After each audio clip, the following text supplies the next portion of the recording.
વાવથરાદ વિસ્તારમાં દિયોદર શિક્ષણ શાખાની સેવાપોથી સર્વિસ બુક મામલે વિવાદ ઊભો થયો છે।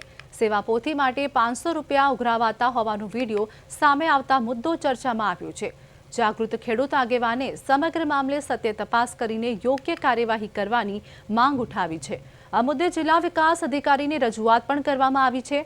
તો સ્થાનિક આગેવાન અમરાભાઈ પટેલે અરજીમાં શિક્ષણ શાખા અને ટીપીઓ સામે ગંભીર આક્ષેપો પણ કર્યા છે, જેના કારણે શિક્ષક વિભાગમાં ખળભળાટ મચ્યો છે। આ મામલે ગેરરીતિની સઘન તપાસ કરવાની માંગ ઉઠી રહી છે।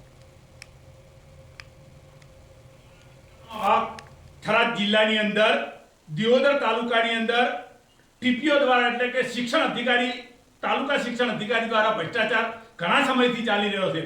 એના અનુસંધાને અમે મુખ્યમંત્રી સાહેબશ્રીને રજૂઆત કરી, પીએમ પોર્ટલમાં આપણા વડાપ્રધાન સાહેબશ્રીને પણ રજૂઆત કરી, પણ હજી સુધી આ ભ્રષ્ટાચાર આ ટીપીઓ દ્વારા બંધ થતો નથી। આગળ અઠવાડિયા પહેલા પણ ભ્રષ્ટાચાર કર્યો છે, એના મીડિયાની અંદર પણ એના વિડીયો ચાલેલા છે।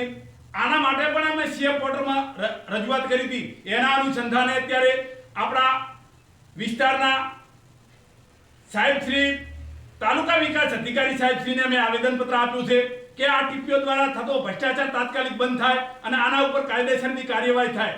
અને જો કાર્યવાહી આગળના સમયની અંદર નહીં થાય અને આ ભ્રષ્ટાચાર ખુલ્લો એટલે કે આની તપાસ નહીં થાય તો આગળના સમયની અંદર તમામ શિક્ષકોના વાલીઓ દ્વારા આ ટીપીઓ ભ્રષ્ટાચારીના જે ઓફિસ છે એના તાળાબંધીનો પણ પ્રોગ્રામ રાખીશું।